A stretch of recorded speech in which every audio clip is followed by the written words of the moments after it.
Bonjour à tous. Nous venons d'entendre l'évangile des vierges sages et des vierges folles. Et à travers ce petit temps de liturgie de la parole, nous allons essayer de comprendre qu'est-ce que Jésus a voulu nous dire dans cet évangile.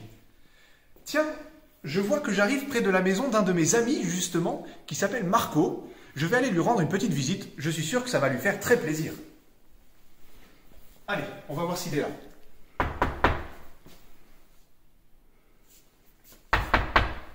Marco! Marco, t'es là? Bon, je vais rentrer pour voir quand même. Mais c'est tout noir. Qu'est-ce qu'il fait, Marco? Ah! Je l'entends qui dort. Malheureusement, je crois que je le dérange. Je repasserai peut-être une autre fois. Ça vaut mieux. C'est trop triste. Moi, je voulais passer un bon moment avec Marco, parce que c'est quand même un très bon ami, et il n'était pas prêt du tout à me recevoir. Vous avez entendu? Il ronflait comme un bienheureux. Eh bien, malheureusement, c'est parfois comme ça dans notre vie avec Jésus. Jésus, il passe devant notre maison, il toque à la porte de notre cœur, il attend qu'on l'accueille avec joie, et malheureusement, il se retrouve tout seul dans le noir. Mais heureusement, ce n'est pas toujours comme ça. Parfois, nous sommes prêts à l'accueillir. Tiens, ça me donne envie de réessayer. Peut-être que Marco est réveillé. Ah, il a répondu. Ah, Père Benoît, je t'attendais. Marco, ça fait plaisir de te voir. Oui, voilà. Viens t'asseoir, regarde, j'ai préparé une table pour toi. Waouh, c'est pour moi. Mais oui, Ah, ça me touche trop, je suis super heureux. Et j'ai même préparé des petits fruits. Waouh. Regarde, je pensais que t'accueillir avec deux beaux cierges comme ça allait te faire plaisir. Ah, ça me touche profondément. Parce que tu vois, c'est comme avec Jésus. Quand on l'accueille avec des cierges, quand on est prêt à l'accueillir, c'est toujours beaucoup plus chaleureux que si on l'accueille dans le noir. Tout à l'heure, je dormais et tu es passé. Ben oui. Et vraiment, c'était pas très accueillant et j'en suis désolé. Mais vraiment, là, j'ai envie de t'accueillir du mieux possible. Tiens, ça me fait penser à une expérience. Ah oui? Est-ce que vous avez envie de faire une expérience? Oui, Marco, en tout cas. est-ce que tu veux faire une expérience? Allez, c'est parti. Je t'invite à t'asseoir. On va peut-être mettre un peu de lumière. Oui, bonne idée. Super. Cette expérience, chers amis, vous allez pouvoir la réaliser également chez vous. Il suffit d'avoir l'aide de votre papa, de votre maman ou simplement de votre frère, de votre sœur. Marco est une vierge folle, une vierge sage dans l'évangile. Il est en train de dormir. Vous voyez, il a les yeux fermés. Cette petite balle représente Jésus, qui arrive à l'improviste et qui va tomber dans la main droite ou dans la main gauche de Marco. Mais il ne le sait pas. L'objectif, le défi, s'il y arrive, c'est d'attraper la balle sans qu'elle tombe par terre. Je vais dire top au moment où je lâche la balle.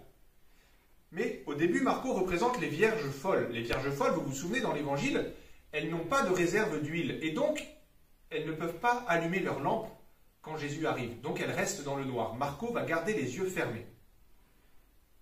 Attention, top! Ah, non.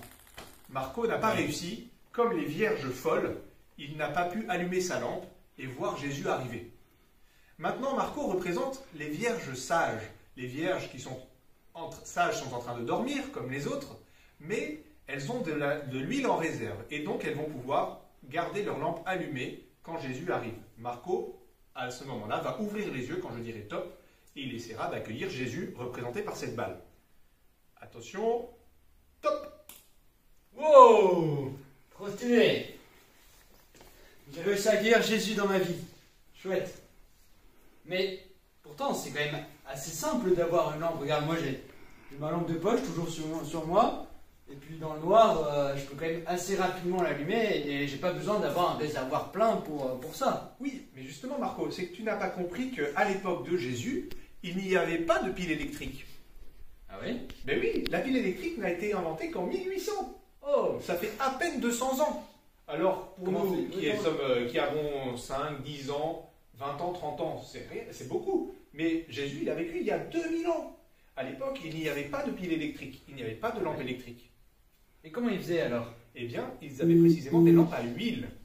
Est-ce que vous savez comment fonctionnent les lampes à huile? Marco, tu sais comment fonctionne une lampe à huile? Pas du tout. Alors, je vais t'expliquer. La lampe à huile est constituée de deux parties principales que sont le réservoir et la mèche. Dans le réservoir, nous mettons de l'huile et nous plongeons la mèche dans l'huile pour pouvoir ensuite allumer la mèche. Pour l'expérience que je vous montre maintenant, il n'y a pas d'huile dans le réservoir. S'il n'y a pas d'huile, regardez ce qui se passe. Je tente d'allumer cette lampe à huile.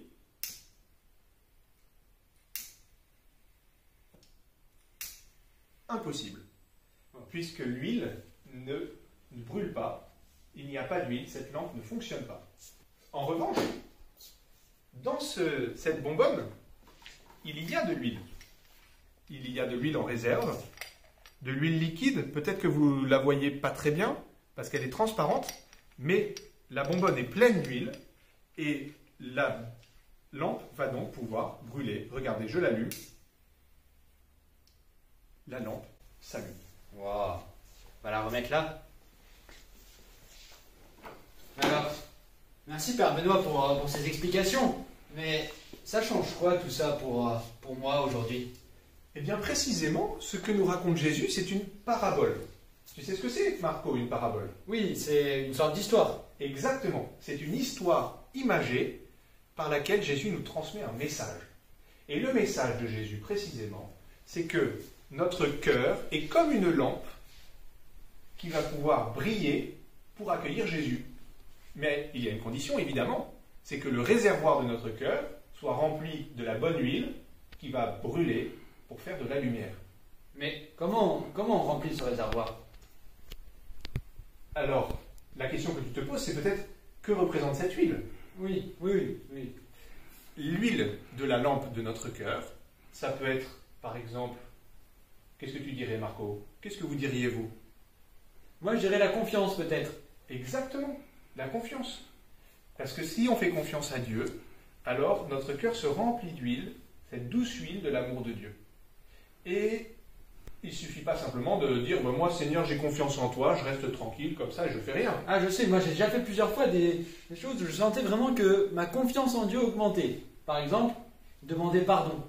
C'est pas facile, mais je sens que quand je le fais, j'ai de plus en plus confiance en Dieu. Oui, très bien. Et puis il y a peut-être aussi des actes d'humilité, des actes simplement où j'ai un peu peur, je dis à Dieu dans mon cœur, je te fais confiance. C'est une manière de remplir notre cœur d'huile. Et alors, c'est la seule façon de remplir notre cœur d'huile? Non, évidemment. La deuxième manière, c'est de vivre la charité. Des petits actes d'amour chaque jour. Ah, mais ça aussi, moi j'en fais parfois. Ah, qu'est-ce que tu fais, Marco? La dernière fois, j'ai mis la table alors que c'était pas à mon tour. Ah, mais ça fait très plaisir à Jésus. Qu'est-ce qu'on pourrait faire d'autre comme petits actes d'amour qui remplissent le réservoir de notre cœur? Moi, il y a un truc que j'ai du mal à faire en ce moment. Pendant le confinement, j'ai ma petite sœur qui veut toujours faire un jeu que j'aime pas du tout.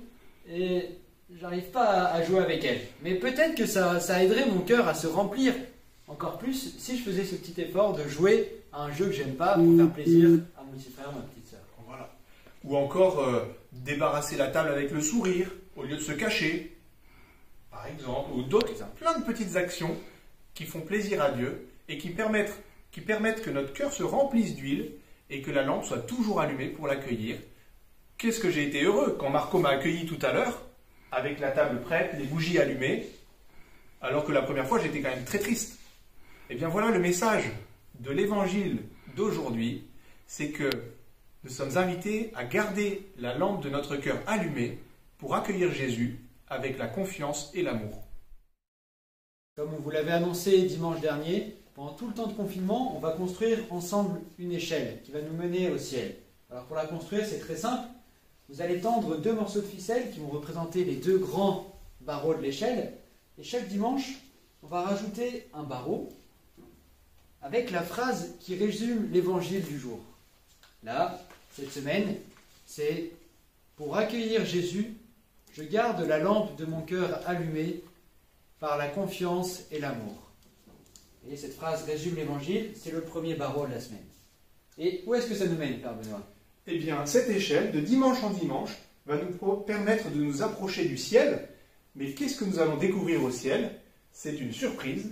Il y a là une image secrète que nous allons pouvoir dévoiler de dimanche en dimanche en répondant à chaque fois à 2 énigmes qui vous seront annoncées à la fin de cette messe. Alors soyez bien attentifs et dès que vous avez la réponse à la fin de la messe, vous pouvez aller sur la page internet de la Basilique du Sacré-Cœur pour donner votre réponse. Si vous êtes le premier à donner la bonne réponse, alors l'image se dévoilera un petit peu et à la fin du confinement, nous verrons ce que nous trouverons au ciel.